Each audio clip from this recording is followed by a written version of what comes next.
Gruodžio 10 diena. Sensacingas interviu. Iki kalėdų liko 15 dienų. Jau seniai Edis vaikščiojo susimąstęs ir tylus. Ramybės jam nedavė viena įkyri mintis. Vis galvojo, kad kažko dar nebuvo padaręs, ką žūtbūt reikėjo padaryti. Lyg kažką pamiršo arba kažką padarė ne taip, kaip reikėtų. Vidinis balsas neleido nurimti. Drumstė mintis, tarsi musė prie šventinio torto. Edis vis kūrė naujas antraštes ir negirdėtas istorijas savo laikraščiui. Tačiau jam vis kažko trūko, kažko buvo negana. Lyg maža būtų gruodžio istorijų ir spalvingų iliustracijų. Galbūt laikraštyje per daug juoko ir anekdotų, ar priešingai viskas per daug rimta ir sudėtinga. Jo nepaliko įkyrios mintys, tačiau staiga galvon toptelėjo išganinga idėja. Interviu, nagi žinoma, interviu. Štai ko labiausiai trūks kasdien leidžiamam Kalėdų miesto laikraščiui, pavadintam Šiaurės žinios. Kaipgi aš anksčiau nesugalvojau, net pašokau iš džiaugsmo, aplankius šioms mintims mažasis elfas. O kas galėtų būti didesnė sensacija ir dar geidžiamesnis kąsnelis skaitytojams, jei ne interviu su didžiausia miestelio žvaigžde, pačiu Kalėdų seneliu. Edis iš anksto apmąstė ir nedideliame sąsiuvinyje, tvarkingai sunumeravęs susirašė visus klausimus, kuriuos užduos Kalėdų seneliui. Tada suderinęs apsilankymo laiką, nešinas dideliu krepšiu ir mikrofonu, jis jau stovėjo senelio namo verandoje. Senelis atvėrė duris ir džiugiai pakvietė vidun. Prašau, užeik, mano mielas draugė, aš tavęs nekantriai laukiau. Mandagiai pasilabinęs ir įteikęs seneliui imbierinių sausainių dėžutę, perrištą raudonų šilkinių kaspinų, elfas nužingsniavo į svetainę. Uždaręs duris ir sugrįžęs į kambarį, senelis atsisėdo į supamąjį krėslą. Jį tarsi teatro aktorių ar dainininkas scenoje ryškiai apšvietė sklindanti židinio šviesa. Edis klestelėjo šalia ant nedidelės medinės kėdutės. Patogiai įsitaisius vienam priešais kitą, elfas atsikrenkštė ir pradėjo savo darbą. Kaip dera tikram profesionalui, prieš pokalbį norėdamas padrąsinti pašnekovą, papasakojo kelis nereikšmingus juokelius. Kartą vaikas pamatė elnią, pradėjo Edis, ir sako, žiūrėkite, eina arklys su antenomis. Senelis linksmai nusikvatojo. Pamatęs džiaugsmingą senelio reakciją, mažylis tęsė toliau. Morka arba gyvybė, šaukė elnias, grasindamas seniui besmegeniui fenu. Senelio juokas kambaryje suskambo dar garsiau. Tada šyptelėjo ir mažasis elfas. Kai nuotaika buvo sukurta, Edis įjungė mikrofoną, pasidėjo ant kelių užrašų sąsiuvinį ir pradėjo rimtą pokalbį.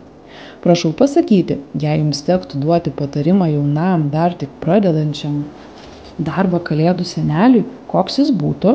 Senelis sunėręs rankas susimąstė, pažiūrėjo į lubas ir tarė.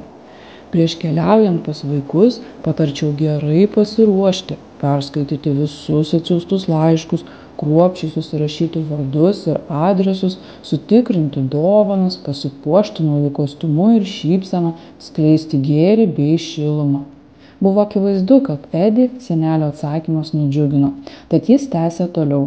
Skaitote laiškus, juos atsakote, keliaujate pas vaikus, rūpinatės elfais, kaip viską suspėjate. Na, išties atlieku visus išvardintus darbus. Gal tai atrodo labai daug, bet tie darbai veja vienas kitą. Aš juk nesikaitinu saulutėje, nedalinu velykinių kiaušinių, nelankau vaikų per jų gimtadienius. Aš nuolatos gyvenu Kalėdų nuotaikomis, o taip pat turiu daug pagalbininkų, švelniai šyptelėjo senelis. Kas susigraudina, sušildo? Kasdien mane šildo židinys, pradėjo garsiai kvatotis, o pažvelgus plačiau, mane ypatingai šildo vaikučių laiškai. Kiekvieną kartą graudinuosi, matydamas, kaip greitai jie auga ir keičiasi. Dar rodos vakar gudrusis Kristupas prašė medicinos rinkinėlio, o žiūrėk, jis jau užaugo ir tapo puikiu gydytoju. Mažoji Elenytė vis prašydavo naujų knygų, gaudavau jos laiškelius, kurie būdavo ypatingai gražiai parašyti. O šiandien ji jau rašytoja ir dovanoja savo gražius žodžius kitiems.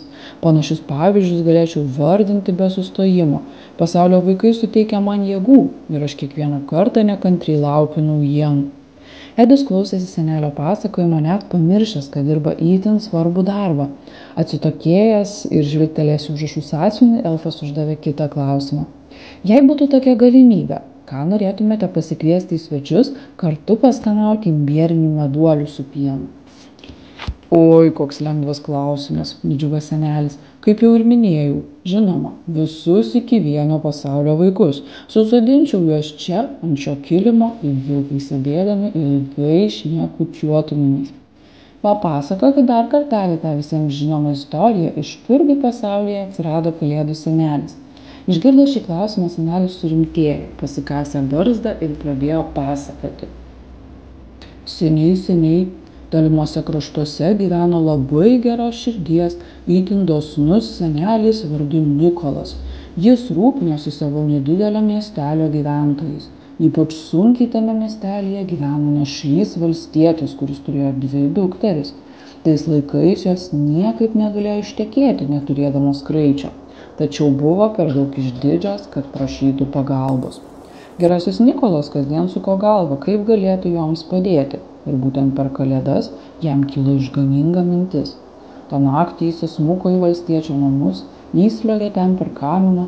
Tiesa, židinys tuomet nebuvo kūrenamas, nes šeima gyveno taip skurdžiai, malkų užtekdavo kūrentis tik kas antrą dieną. Taigi jis įsliuogė į svetainę per kaminą, virš židinio kabėjo sudžiaustytos kojinės. Nikolas pripylė pilnas kojinės pinigų ir greitai spruko iš valstiečio namų. Radusios paliktas dovanas, jo dukros nepaprastai nudžiugo ir niekaip negalėjo patikėti ką tik įvykusiu stebuklu. Tais metais abi merginos laimingai ištekėjo ir nuo tos dienos prieš Kalėdas visi kabino kojines virš židinio ir laukė stebuklo. Tuometinis stebukladarys buvo mano praprosenelio senelio praprosenelis. Dabar visai kiti laikai, mes turime elnius, roges, visą būrį padėjėjų ir netgi kūrėme savo miestelį. Tad kur buvęs, kur nebuvęs, štai ir aš tęsiu seną tradiciją, nešu stebuklus ir gėrį. Edis įdėmiai klausėsi, vis kažką pasibraukdavo ir pasižymėdavo savo sąsiuvinyje. Ir pabaigai pratarė, jeigu Kalėdų senelis galėtų turėti bent kiek atostogų, kuris keliautų. Senelis minutėlę pagalvojo ir prašneko.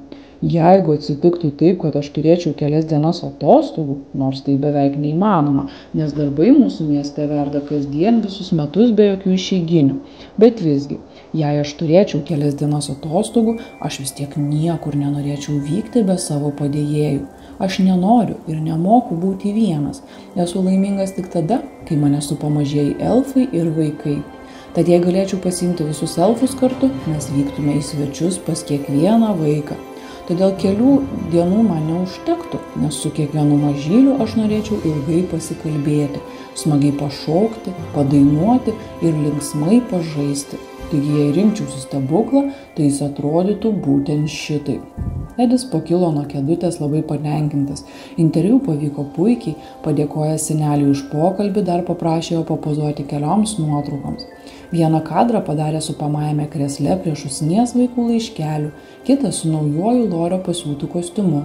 Patenkintas, triksėdamas varveklio gatvele, švilpaudamas elfas skubėjo namo ir nekantravo įgyvendinti savo sumanymą. Vakare spausdindamas sensacingą naujieną, Edis buvo įsitikinęs, kad mažieji miestelėnai bus maloniai nustebę. Pamatė šiaurės žiniose skambią antraštę. Kalėdų senelis visuomet pasikliauja tik savo širdimi ir su didžiausiu smalsumu skaitys straipsnį.